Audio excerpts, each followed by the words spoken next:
Hello, my name is Grace Ann Boudreau, and today I would like to talk to you about a social issue that is very important. This social issue is the opioid crisis. To introduce this social issue to you, I'm going to go back in time and explain what happened.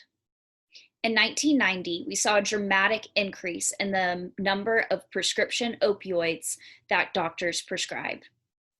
This led to the first wave of opioid overdoses in 1999.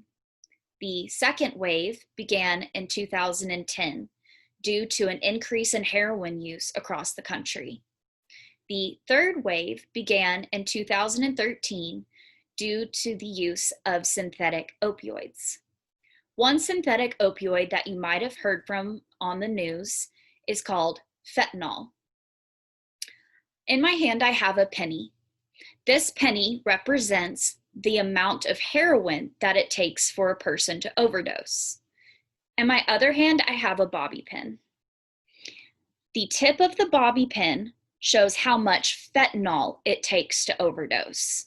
So again, heroin, which is the penny, that's how much it takes to overdose, while the bobby pin represents how much fentanyl it takes to overdose.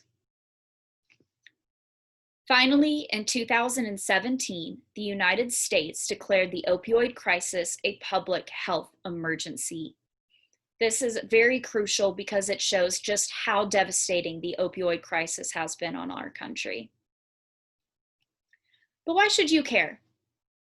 Well, currently 21 million people in America have at least one addiction.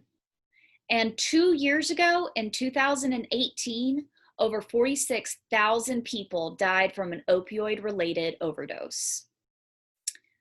But again, you might be asking yourself, well, why does this apply to me? I'm not addicted. I don't know anyone addicted. Unfortunately, the odds are stacked against you. It is highly possible that you or a loved one will develop an opioid addiction during your lifetime. Maybe you or your friend breaks their leg.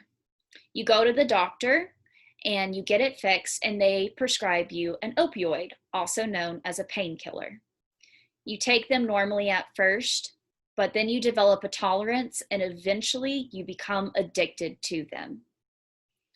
So it is highly likely that you or someone that you love or are close to develops an opioid addiction at some point in your life.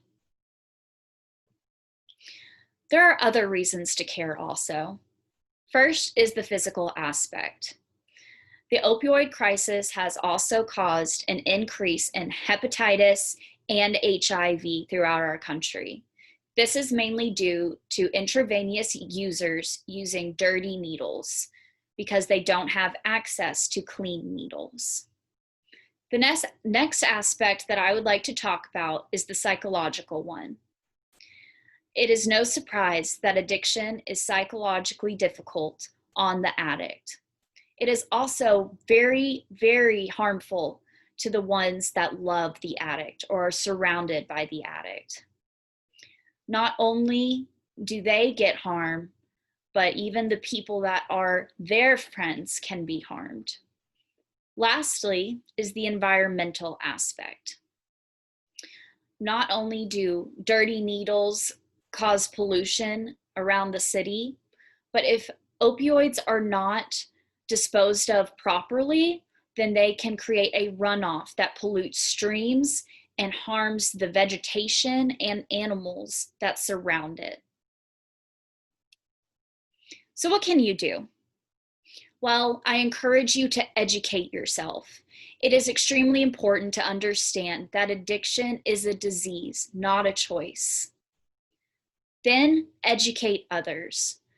Let them know the warning signs so that they can see if they are at risk of being addicted or even their family members. Thirdly, be understanding. It is important to cast out judgment and not listen to stereotypes surrounding addiction and the opioid crisis. Addiction affects thousands and thousands of people of all ages, races, and sexes. So it is important to be understanding. Lastly, be able to help. If you see one of your friends or loved ones showing signs of addiction, reach out to them. Try to intervene and get them treatment. Again, it is important to be educated, educate others, be understanding, and help when able. If you do these four things, then hopefully this social issue will begin to get better. Thank you.